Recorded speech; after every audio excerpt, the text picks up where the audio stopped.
I'm just coming in. Hey, how you doing, backyard gardener? How you doing? Tell me, you planted anything for the fall? Anything for the fall you planted?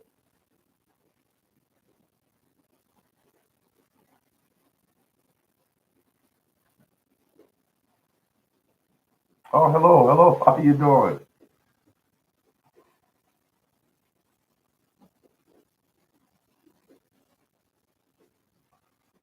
All right, now. People coming in, and I'm just asking the question. What have you planted for the fall? I did collard green and kale. Yes.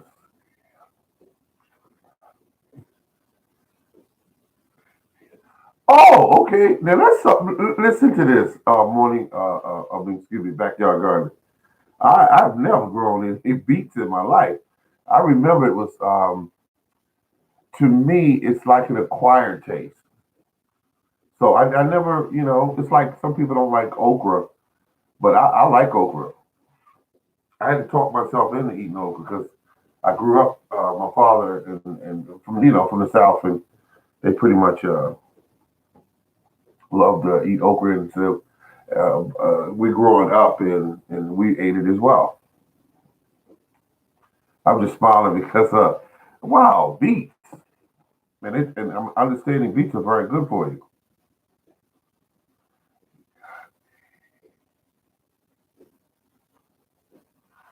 Oh, I have an echoing sound. Okay. Let's see. What can I do to fix it? Let's see.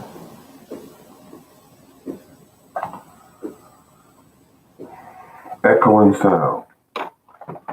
Let's see. What do I do to? Is it still echoing? I was hoping that little adjustment I just made might have remedied the situation.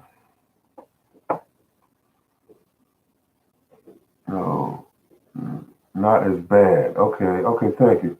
Not as bad. Okay. Thank you very much. Wonder what's causing this. Let me think.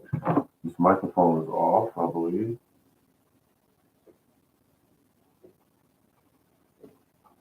Okay. I disconnect that mic. This is my mic, and I was hoping that wasn't on. Let's see.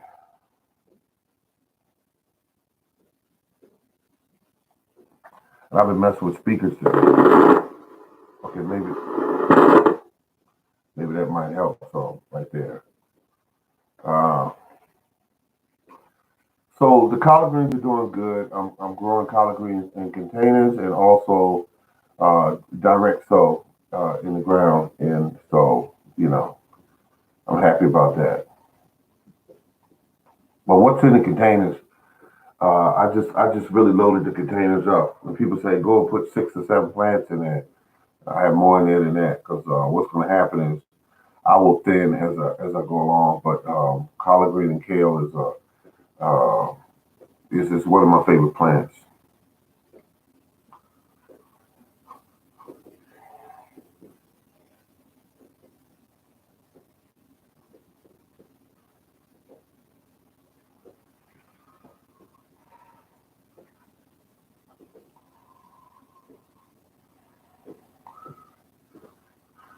Frost advisory coming tonight in your location. Ah, okay.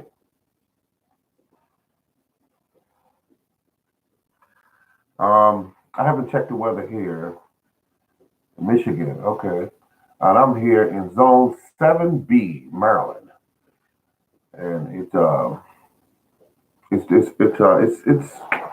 we had a cold night last night. It wasn't too cold, but it was might have been some frost on the vehicle. But I used to grow kale, and it would come up. It would grow all into the winter, towards the winter, and then it would you would get ice on top of them, and they would still be alive. And then when spring comes, they would just wake back up. But there was a change in the plants where they didn't produce really big leaves anymore because of the weather that they've been through.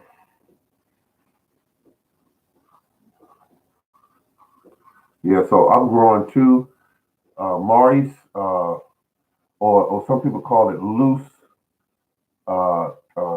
cabbage. Loose cabbage. It's like a head of cabbage. It's really, really, really loose. And I think I'm gonna really get into this. It's the first time I'm growing this particular type of uh, collard greens. No, what am I saying? Collard greens. They're loose collard greens. Excuse me. They're loose collard green, and so I'm first time growing this, and I'm really happy about it. Hello, everyone's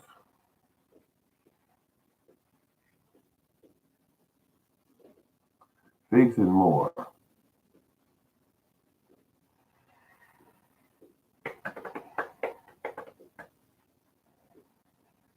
Growing food. Oh, it feels so good. And I sent a letter off to the Department of Agriculture 2 days ago. I want to find out, here in Maryland, what's the latest date that they would recommend continuously sowing direct sowing seeds. Because they tend to have a bigger pool of information that they can draw from. So collard greens and kale is really good. I like them with they call them ham hocks. I like them with ham hocks, and I just just really can get into that. And you just can't eat it all the time, but it's a really good plate of food, especially for the winter months.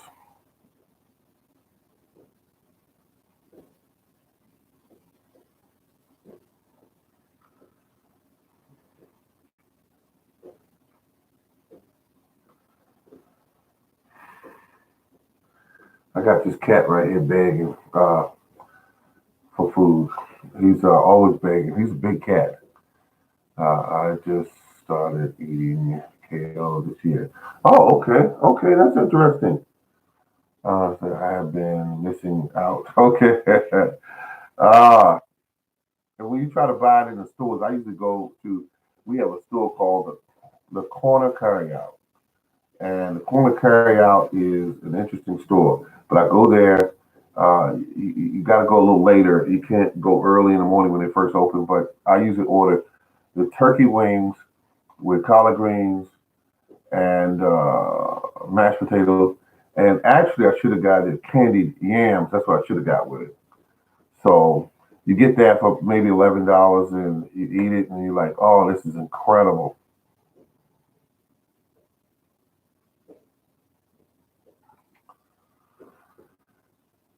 Yeah, but they don't cook the collard greens like Grandma would. They don't do that. Now I'm not going to give them that because they cook it kind of like a store would. It's just like a balance of ingredients.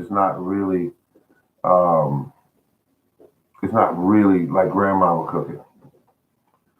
How do you fruit trees do this year? The fruit trees.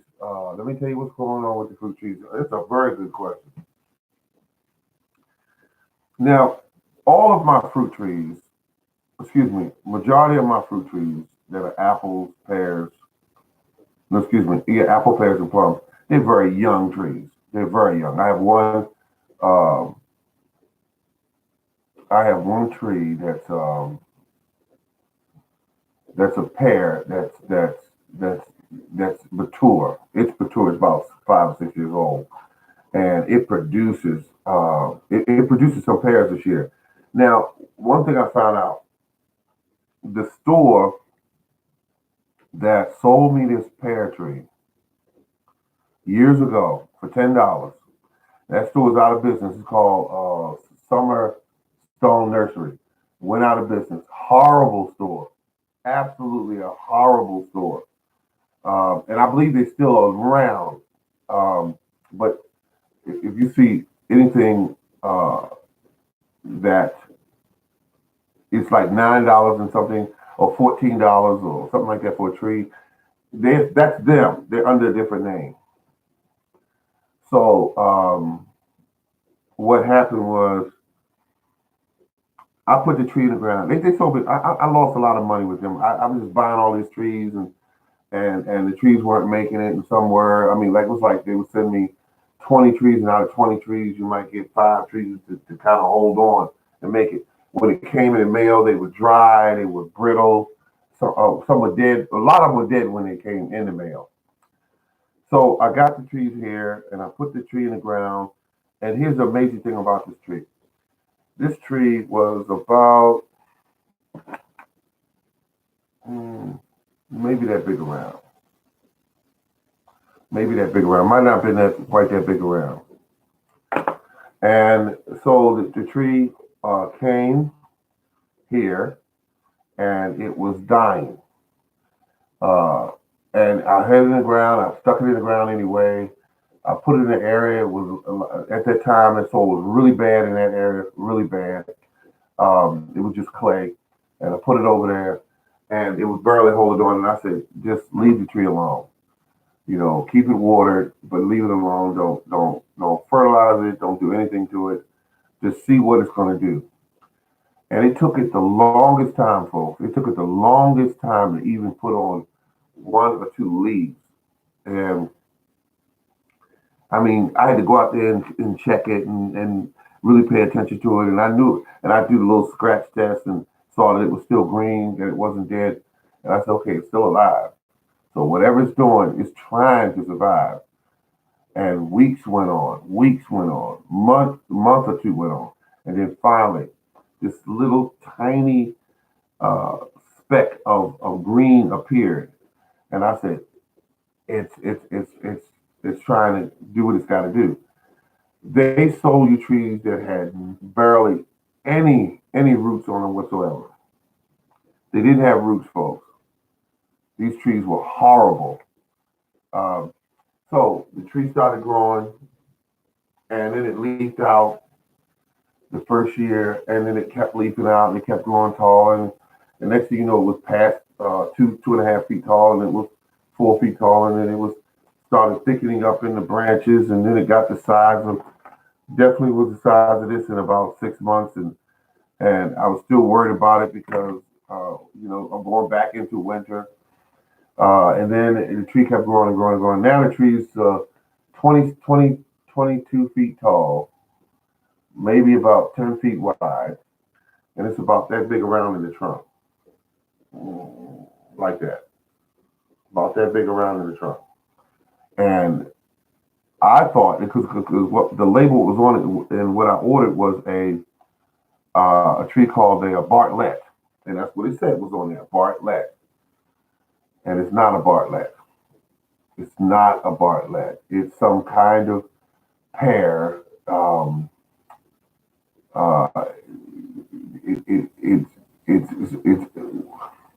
it's green, but it never quite turned brown or anything like that. It just stayed green. And I'm thinking, okay, maybe it's not getting enough sun back in, but no, I said these pears are facing the sun. So the pear stayed green. And I wait so long and I pull one down and I bite into it and I say, okay, it's sweet, but it's really kind of hard. And I said, and it's kind of gritty tasting. I said, this can't be a Bartlett. But then again, I'd have to do some more checking on that. But it really didn't seem to me to be a Bartlett because of the shape of the pears. It was elongated, and then it comes to this bulb, like it was like shaped like a light bulb. But anyway, I digress. All I know is that the tree is the healthiest tree I have. One of them. It's really thick. It's really green. It's really growing. It has no problem with growing.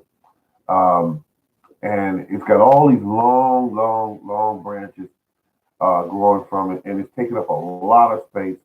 And tomorrow was my day. I was supposed to go out there and really cut this tree back and get into it. But I believe this tree is going to produce a whole lot of pears once the new tree that's only about a year and a half, 2 years old, once it starts to produce flowers, and those two cross.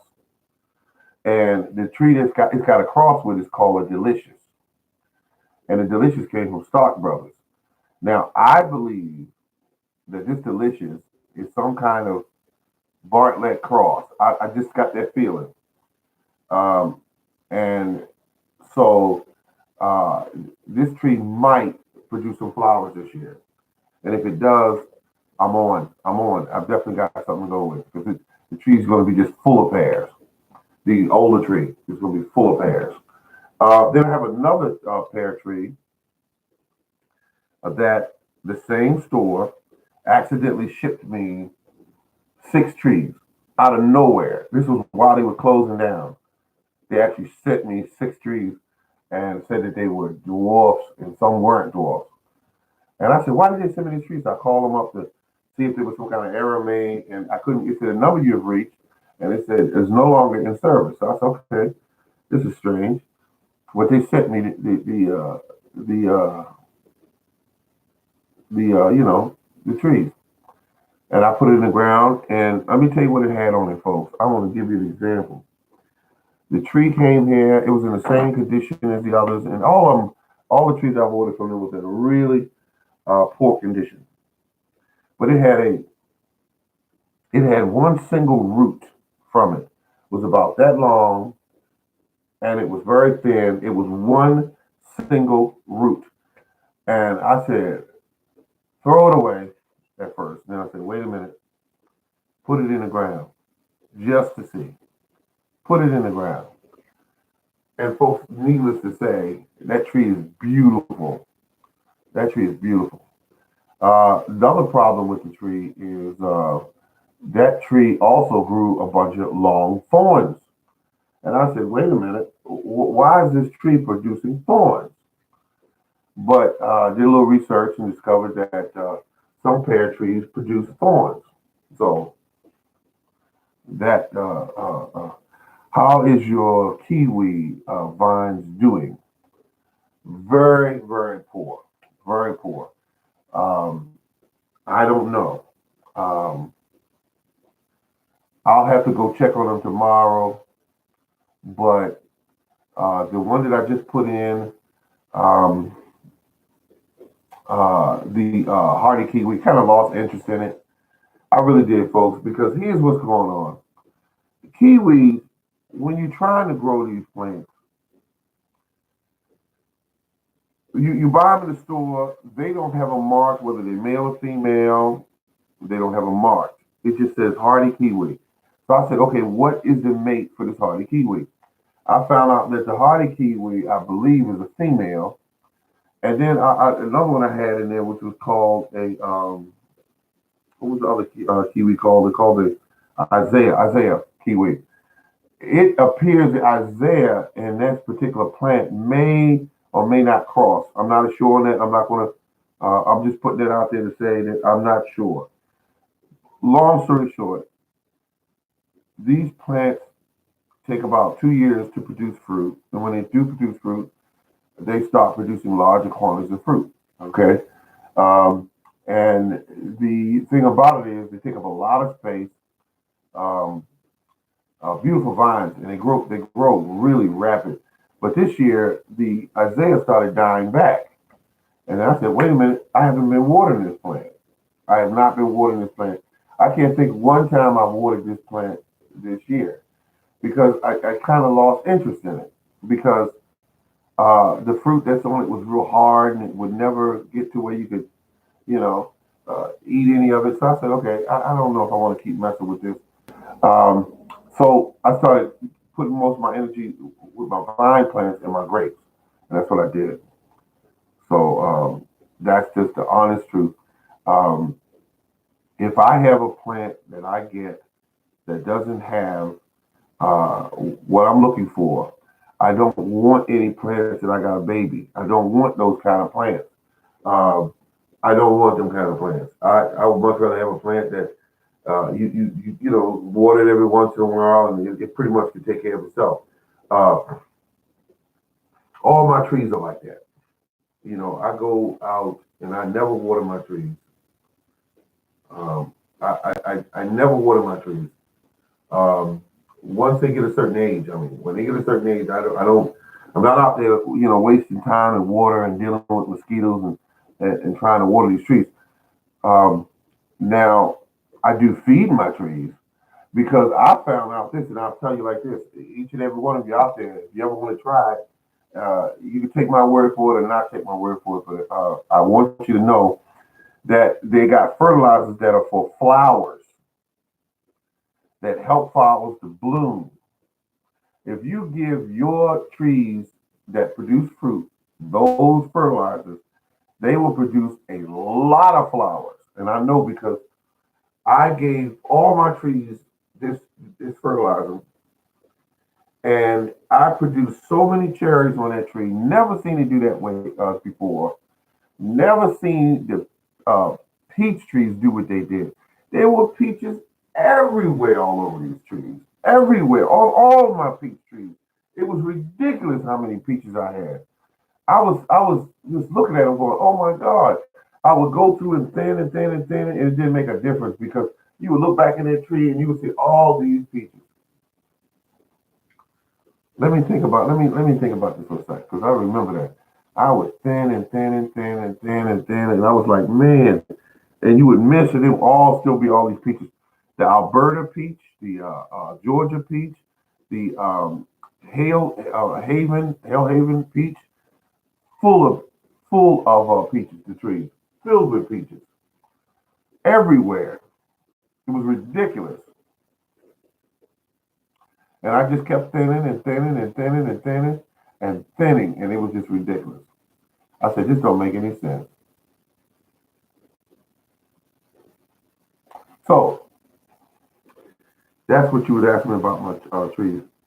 My plum trees, one of them, two of them actually, produced flowers, and then the flowers dropped. And I said, okay, I'm familiar with that.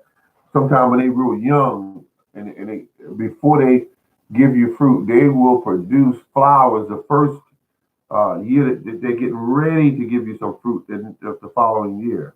Yeah, and they'll actually give you some flowers and they'll drop. And I remember because one peach tree had, excuse me, not peach tree, plum. One plum tree had four plums on it. I clearly could see them. They were there. And then they dropped. So that tells me that the tree was still too young. That's all it told me. It was just too young. And sometimes they'll drop fruit if the tree's not eating, and, not taking care of it, and they'll drop that as well. But a lot of times, some plants require you just to leave them the heck alone and let them do what they do. As long as you set up where they have a mate, you got them planted in the right location, you got them in some decent soil, you shouldn't have to be fussing over no tree. Because in the wild, they don't do that. They don't do that in the wild. No one, all the trees that are in the forest is pretty much taking care of themselves. But we get a tree and we start keep doctoring with it. I got to do this and do this and do that to the tree, and it's just ridiculous. But the trees, the peaches produce a lot. The apple trees, they're still real young. They're just young, and I noticed this year the apple trees have a whole bunch of spurs on them, and they didn't have that last year. But now they have a whole bunch of spurs. Um, they are techniques that you can use to help your trees produce spurs. And usually, trees with spurs, when they are being attacked, like, animals are breaking some of the branches, tips at the top and near the top. And when that happens, the tree, sends out a signal to produce more spurs because spurs mean fruit, which fruit means seeds. Seeds mean protecting the generation of fruit. And that's what the whole point the apple or pear or plum tree has got to do is produce itself over again. So it does that whenever it's in danger of losing its own existence. So yeah, I mean, I sometimes will snap a few branches at the top and near the top, and so that will trigger the tree into producing more spurs. Now they're going to produce spurs regardless, but sometimes I'll do that to speed up the process.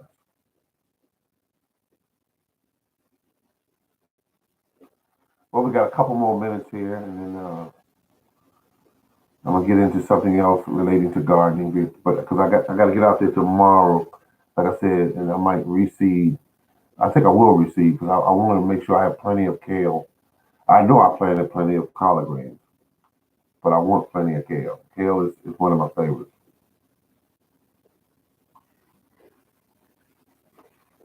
Kale, easy to grow, easy to grow.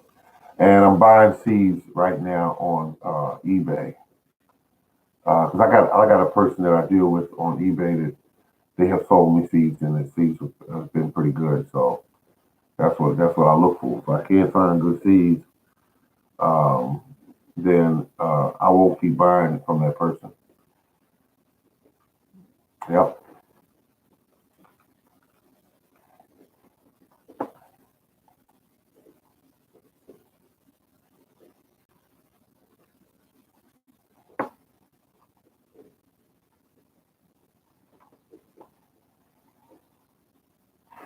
yep.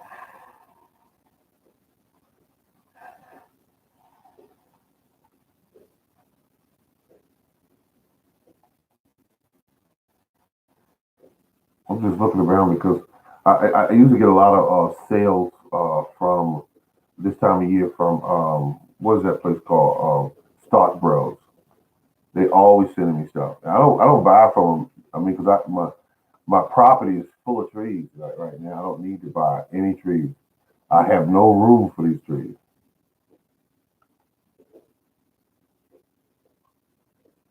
Yeah, I don't have any room for any more trees.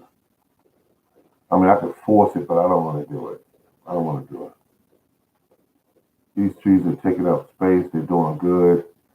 Uh, and sometimes you can take trees, which is another fun thing you could do, is plant some of the trees in the same daggone hole. Like you got like three different types of peaches. Put them in the same hole,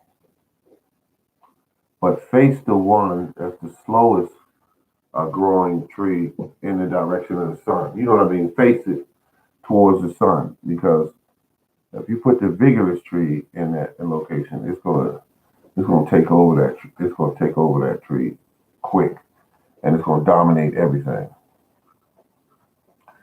Meyer lemons. Something I would love to grow, but in my environment, I'm not gonna. I'm not again. I don't want a tree. I got a baby and bring in and out of the house and all that. I don't want to do that. I do not want a tree I got to do that with.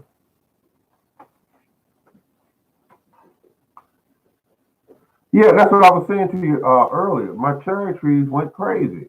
I mean, they were the prettiest cherries, and I was having problems the past years with these white worms inside the cherries. So what you got to do to avoid that is that when that tree drops all of its leaves, you got to do a dormancy spray or neem oil, something, and you spray that tree. It's a natural product. You spray it, and then you wait and you hit it again. You hit all up under the leaves everywhere, all around the trunk and everything, around the ground that where the canopy of the tree is, because this worm, it's a certain way you spray this tree, because a certain time of the year this worm comes up, and you want to smother that son of a gun before he crawls up the trunk and into the daggone trees. I mean, into the tree, and then gets. I mean, he goes through all of. I mean, I had one year where every single uh, cherry that I picked in my hand and would pop it open with my fingers had a worm in it. That was just disgusting, and I didn't like that. So it kind of turned me off from cherries. I have five cherry trees now, and I'm not crazy about cherries now. Since when you put it like this, when you grow them and you can eat them all you want, it's like it's like because this year I had picked 7 pounds of cherry trees out of one tree, and the it was just so many cherries still left in that tree. I said I can't eat all these, and I left them for the birds because it was nothing I could do. It was too many. It was too many cherries in that tree, and they were pretty cherries, full size, pretty sweet. So what I did, I picked all of them and I gave them to somebody. I mean, well, I picked all the ones I could get because I didn't feel like standing out there picking all of them. They were all over the tree. They were all over that tree. Now, could you imagine if 3 or 4 of my trees produced like that? I wouldn't have no room for them. I would have to go cherry wine or cherry preservative, you know, and that's what I would have to do because there's nothing you can do with all those cherries I had. Nothing. Um, and fruit, you could definitely say, okay, with the plums, because plums tend to produce very heavy. You can make plum wine or plum preservative, peaches wine. I didn't think of all this stuff while I was looking at all these what do you call them peaches that I could have actually got into, but I don't know how to make wines. I can learn. I can always learn. Wait a minute, then I really don't drink. That's another thing. I'm not a drinker. You know, some people drink. I see them go out to clubs and they would drink a little a little wine or what the ladies like those little coolers with they set them in front and mark them up $4 or $5 a bottle and and they'll drink that they say the taste is good. It's really great. But me, I go to the club and I always order something to eat. I don't order no alcohol. I just don't. I just alcohol's not my thing. And I don't knock other people for drinking it and enjoying it. But I believe if I made something of mine, I might taste it. I might taste it because it's something I made, and like that.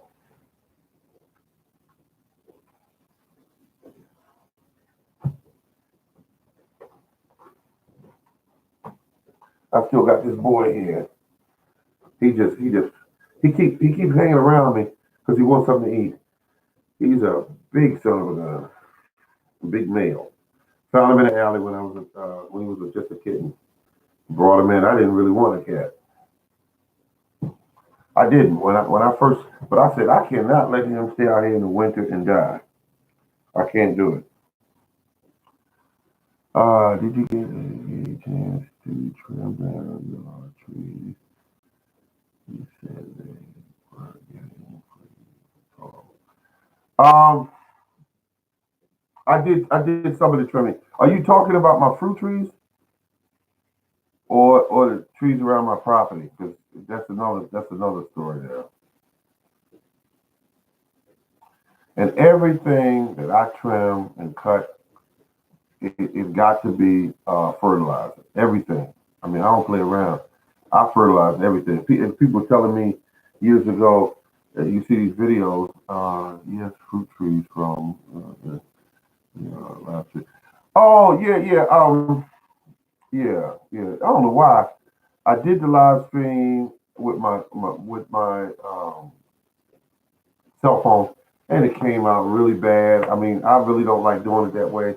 It came out really bad. It was all distorted looking, and I said, "Hey, why does it do that?" It's just probably because the phone is a cheap phone. That's all. Um, but the thing about it is, um, I trim some of the trees down. Always using the wood, the grass, the weeds, everything is fertilizer, and that's what I do. I like doing that because it's just so natural. Because nature does it that way, and so I know I'm on the right course because nature does it that way. and so I'm happy about that. Um, you know, people take gardening a lot of times they make it really complex, and I don't do that. I don't have time for that. I don't do that at all. It's very simple. It's very simple. Plants eat plants, and everything else that was born, a plant will eat it. It doesn't matter. Animal, vegetable, doesn't matter. That's what plants eat. I mean, excuse me, the biology in the soil eats, and then the plant eats that. So that's how that works. Well, good people, I gotta go, but thank you very much for tuning in and keeping my company for a little while, and I'm gonna uh, get on to some other things, and so I keep this situation rolling here. So thank you very much, and remember, keep on growing and keep gardening. Yes.